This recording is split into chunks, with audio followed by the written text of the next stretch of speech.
Bien chicos, buenos días, buenas tardes, buenas noches, no sé a qué hora están en este video. Em, Como recuerdan, anteriormente en las clases pasadas hemos trabajado todo lo que ha sido la forma del poder, de cómo se aplica el poder eh, social, digámoslo de una manera, o sea, este poder que nosotros hemos trabajado es un poder muy general, muy que sucede en las formas como nos relacionamos día a día los unos con los otros. Entonces, en ese sentido, no tienen el, la relación con el Estado o con el gobierno que uno se imaginaría. Sí, creo que he sido bastante enfático a lo largo de las clases diciendo eso, que aquí no se trata, o sea, que en estas clases, estas primeras clases no se trataba de ver el Estado como un elemento opresor o directivo en el sentido de que dirige la forma como nosotros nos relacionamos o algo por el estilo, sino era más entender cómo se daban estas relaciones de poder y, y darnos cuenta que estas relaciones de poder es una cosa en la que estamos todos, ¿sí? Sin embargo, toda esta construcción de poder tiene un objetivo en específico y es ayudarnos a abordar eh, una cosa que va a ser muy importante en el momento en el que estamos nosotros en las clases de sociales para ustedes y va a ser el momento del Estado, ¿sí? Y específicamente un Estado que va a ser el Estado moderno, ¿sí? ¿Por qué? Porque antes de la modernidad el Estado era una cosa completamente diferente a esto, a esta estructura que nosotros vamos a decir. El Estado anterior al Estado moderno, que pues ustedes lo han visto en algunas clases de sociales y creo que no es tampoco difícil encontrar las diferencias entre lo que es una monarquía totalitaria a una democracia y más allá de eso una monarquía totalitaria en el que el poder está sustentado en el monarca a cualquier forma de gobierno en donde el poder está sustentado en los ciudadanos o en los civiles que hacen parte de este Estado. Esta va a ser una gran diferencia entre el Estado moderno y el Estado anterior. Sin embargo, esta diferencia del Estado moderno es mucho más amplia y para poder entender lo que viene después, que es el Estado globalizado, porque sí, tienen unas diferencias de fondo que son muy importantes tener en cuenta y que están más fuertemente relacionadas al ejercicio de poder de gobierno. Es necesario entender qué es este Estado moderno porque el Estado moderno es el sustento de todo eso. Es más, nosotros podríamos decir que el ejercicio de Estado moderno o en la forma del Estado moderno no ha desaparecido. Incluso nosotros, Colombia es un Estado moderno. Sin embargo, o bueno, y eso pone en entredicho esto de Estado globalizado, de qué es un Estado globalizado, y más bien relacionarlo directamente con el globalizado, simplemente con la globalización. Eso es algo que veremos más adelante y relacionaremos más adelante, pero un poco más adelante. Bien, uno de los primeros elementos que vamos a encontrar en este Estado moderno es un cambio en el sujeto, ¿sí? El sujeto miembro del Estado moderno va a transformarse, entonces este man se transforma. Pero, ¿por qué se transforma? Bueno, hay varias razones y son razones históricas. Entre ellas encontramos, por ejemplo, eh, la Revolución Francesa, la Revolución Industrial, la Revolución Estadounidense, la Revolución de Estados Unidos, en fin, varios momentos históricos que van a hacer que se transforme la forma como se entiende al sujeto que hace parte de este estado, ¿sí? Entonces, esta transformación va a ser una transformación de un paso de dos sujetos, que va a ser el súbdito se va a transformar en, sí, en ciudadano, ¿vale? Esta transformación en ciudadano no va a ser una transformación sencilla, simple, sino que va a tener una gran cantidad de cargas detrás, ¿sí? ¿Por qué? Porque esta transformación en ciudadano va a significar una, eh, un ejercicio de libertades, ¿sí? El ejercicio o la forma de ser súbdita no tiene tantas libertades como el ejercicio del ciudadano, porque el ciudadano, gracias a esta revolución francesa y en parte a esta revolución industrial, va a empezar a tener una libertad de ser eh, un poco muchísimo más amplia, ¿sí? Si ustedes recuerdan, en la Revolución Francesa van a haber tres grandes consignas, si se les puede llamar así, que van a hacer que la forma como se entiende al ciudadano, a este personaje civil que hace parte de la sociedad, cambie. Entonces, ¿cuáles van a ser? Las consignas de libertad, ¿sí? Igualdad y fraternidad.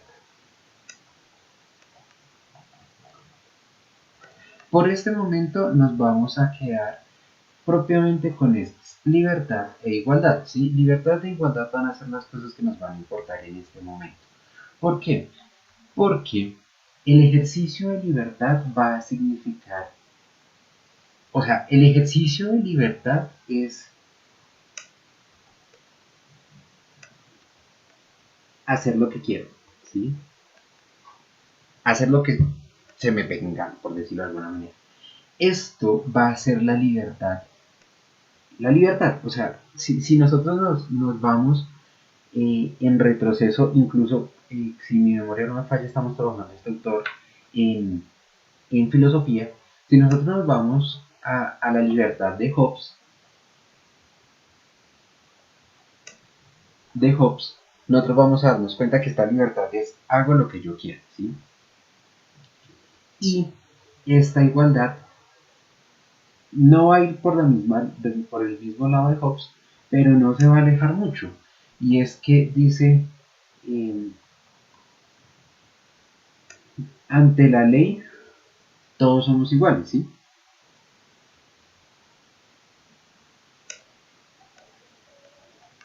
¿Vale? Entonces, esto va a ser lo primero que vamos a tener nosotros en la construcción de este nuevo ciudadano. Un ciudadano que va a ir en pro de sus libertades, de lo que le es eh, propio en, en, su, en su subjetividad y en su gusto, y que aparte de eso va a propender por una igualdad con respecto a los otros. ¿Vale? Entonces, esto va a ser lo primero que nosotros vamos a tener con la Revolución Francesa, ¿vale? Sin embargo, esto de la Revolución Francesa, este nacimiento del ciudadano, va a tener un gran problema, ¿sí? Y es que si nosotros mantenemos esto, que realmente está muy cercano a lo que dice Hobbes, si nosotros mantenemos esta libertad y la igualdad, vamos a llegar entonces a este estado de guerra, ¿sí? Entonces, este estado de guerra se convierte en una posibilidad y es una posibilidad a la cual no debemos acceder, o sea, que no se debe dar. Entonces, la sociedad misma va a decir, ok, si nos estamos acercando a este estado de guerra, necesitamos retomar el orden. Y la forma de retomar el orden va a ser digamos, eh, sí, llamémoslo así, regulación de la libertad, ¿sí? Esto va a ser lo que nosotros vamos a encontrar como adecuado en, en el proceso de salvarnos de este estado de guerra. Sin embargo, esta retoma del orden, o sea, esta regulación de la libertad no va a ser lo primero que se va a buscar. Va a haber una cosa que va a ser el intento de vuelta a la monarquía. Yo no sé si ustedes se acuerdan que en los primeros años de la Revolución Francesa se intentó mantener al monarca, se intentó que Luis, se me olvida el número, eh, séptimo, sexto, 13, sexto, bueno, Luis él se mantuviera como rey de Francia. ¿Sí? Entonces era un deseo de mantener exactamente ese orden que representa la monarquía. Sin embargo, esto se hace imposible. Se hace imposible porque el ejercicio de la monarquía va en contra de esta libertad, ¿sí? De esta libertad y de esta igualdad. Entonces no podemos tener la monarquía, pero no podemos tener la libertad absoluta, porque tener la libertad absoluta nos lleva al Estado. ¿Qué va a hacer la sociedad en su gran y magnífica conciencia? Lo que va a decir es, listo, si nosotros necesitamos mantener esta regulación de la libertad, vamos a convertir nuestra forma de sociedad en una sociedad disciplinar, ¿vale? En una sociedad de la disciplina, del poder disciplinar. Ahora, bien, antes de continuar, se me olvidaba. Y todo esto viene de un texto que se llama Imperio, de dos autores que son Hart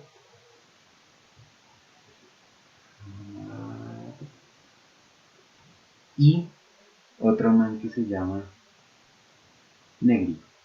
¿Sí? Yo creo que esto ya se los había dicho. ¿Sí? Hart y Negri son los que hacen toda esta forma de comprender este estado moderno y este paso al estado moderno. Y estos dos van a usar las teorías de Foucault para entenderlo. Entonces, que aparezca la sociedad disciplinar no es gratis, es que ellos son bien Foucaultianos, entonces por eso era necesario entender la sociedad disciplinar. Entonces, esta sociedad disciplinar, ¿qué va a decir? Esta sociedad disciplinar pues se va a ir por lo que nosotros habíamos dicho que era el eh, vigilar y castigar. Y este vigilar y castigar se puede entender como un ejercicio de regular, ¿sí? Y a la vez que regular, dirigir. Entonces, el vigilar y el castigar se va a encargar de una regulación o de una dirección de la libertad. Y de esta manera nos vamos a saltar este problema que hemos construido cuando nosotros mismos dijimos que queríamos una ciudadanía libre e igual. ¿Sí? Esta ciudadanía libre e igual va a entrar entonces a una forma de reentenderse en sociedad en la cual, aún sabiendo que tiene una libertad,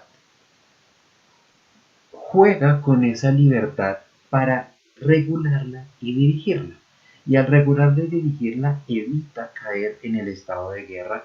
Y si se dan cuenta, esto va muy de la mano con el contrato social de Hobbes, de que yo sé que donde tenga toda mi libertad nos agarramos aquí a golpes, entonces vamos nosotros todos junticos a dirigir nuestras libertades y a darle libertades a unos de ejercer la violencia y otros no. ¿Vale? Esto va a ser el ciudadano va a ser el primer momento de esta nación, de esta estructura de estado moderno que estamos hablando, ¿vale? El segundo momento va a estar dado en una cosa que nosotros hemos mencionado con anterioridad, que va a ser el territorio, ¿sí? El territorio. ¿Por qué va a ser importante el territorio? Porque antes de esto, o sea, en el estado, vamos a ponerle acá en el estado premoderno, esta vaina va a tener un elemento que va a ser, nosotros incluso lo decíamos en una de las clases de poder, que va a ser la soberanía, ¿sí? Soberanía. Y habíamos dicho que esta soberanía en el estado premoderno, que era también el poder soberano, esta soberanía estaba dada por un ejercicio eh, prácticamente de Dios divino, ¿sí? Un ejercicio que está relacionado con la divinidad. Pero si nosotros hemos abandonado esta forma de estado premoderno, este Dios deja de tener una importancia en esta soberanía específicamente. Entonces tenemos que buscar una nueva forma de entender qué va a ser lo soberano. Recordemos que lo soberano es aquello que sustenta el poder de gobierno, ¿sí? Y bueno, acá lo vamos a colocar con el título de gobierno, pero realmente cualquier tipo de poder, el poder soberano es aquel que tiene un sustento y el poder soberano como tal es el que tiene el sustento más grande. Entonces, esa va a ser la pregunta. ¿Cómo vamos a sustentar esta soberanía? Lo que va a decir Jardinegri es que nosotros empezamos a sustentar esta soberanía en el territorio y vamos a hacer del territorio un elemento que se llama trascendente, ¿sí? Territorio va a empezar a ser trascendente. Obviamente no quiere decir que trascienda en una cosa metafísica, así como que mi territorio es el mismo territorio de Dios, una vaina así, no, sino va a ser trascendente en el elemento histórico, ¿sí? Entonces, esta trascendencia en el elemento histórico nos va a significar a nosotros que lo que va a sustentar el, el poder, o sea, lo que va a ser soberano de un territorio va a ser su historia. Y no solamente su historia como un elemento general, como que aquí pasaron ciertas cosas, no. Este elemento histórico va a estar relacionado con su ciudadanía. Entonces, lo que realmente va a sustentar va a ser la historia del ciudadano. Ciudadano en el territorio. ¿Sí? La historia del ciudadano en el territorio es lo que va a ser lo que podemos llamar la nueva soberanía. ¿Sí? ¿Por qué va a ser la nueva soberanía? Bueno, estamos diciendo que Dios ya no va a entrar a una relación de ser el garante de la existencia del territorio. Si ustedes se acuerdan, y eso está o sea, aparece en la Biblia, ustedes pueden recordar en la Biblia que Dios era el que le decía a los hombres, tú vas a habitar en esta tierra y vas a vivir con los hijos de tus hijos y toda la cosa. Y cuando se le dio, cuando surgió Canaán, que va a ser la tierra prometida, se le dice a, a Moisés, si a Moisés le dicen, tu tierra prometida va a ser Canaán, no sé qué dice más, y Dios es el que está mediando eso, y Dios es el que da el derecho al poder sobre esas tierras. Sin embargo, en este momento esto va a cambiar.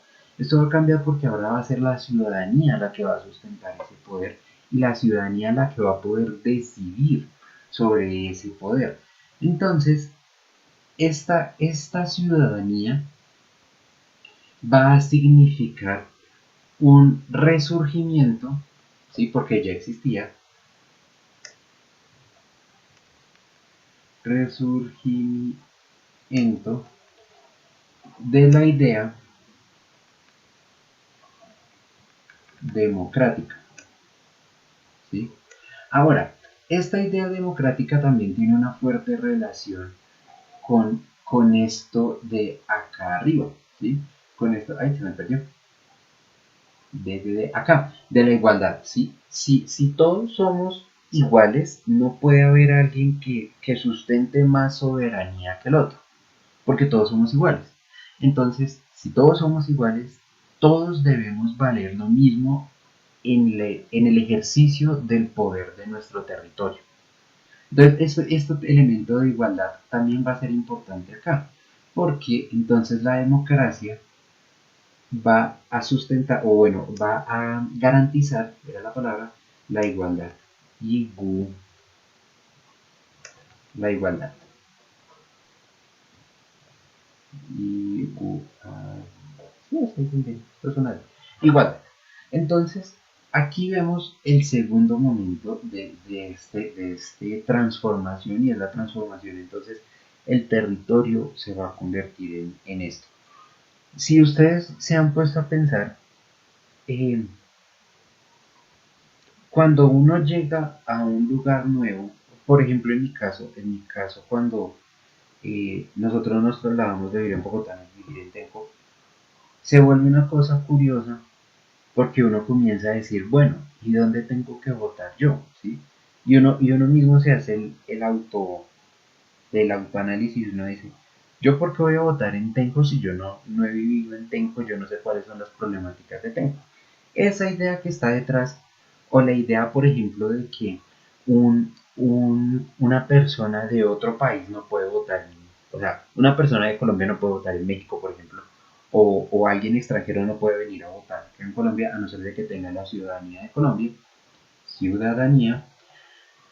Eso quiere decir que esta historia del ciudadano en su territorio es lo que le da el garante, la posibilidad de hacer este ejercicio democrático, ¿sí? Si no tienes historia en el territorio, tú no haces parte de esta soberanía y por lo tanto no puedes expresarlo. Y eso es algo que nosotros aceptamos en todo lugar. Entonces tengamos en cuenta eso. Llevamos entonces dos, que son el nacimiento del ciudadano y el ejercicio del territorio, ¿sí? Sin embargo, hay un tercer elemento que va a permitir el nacimiento de esta sociedad, de este nuevo estado, que va a ser el eh, no sé cómo llamarlo. Eh, Pongamos el uno. El tercero va a ser la... Ok, sí, vamos a ponerlo así. La división entre la política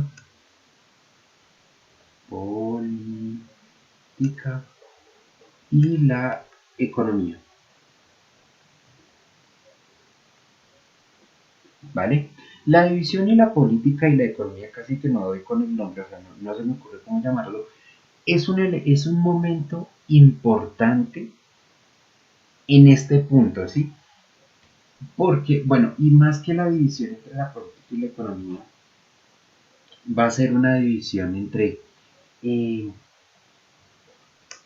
política y riqueza, ¿sí?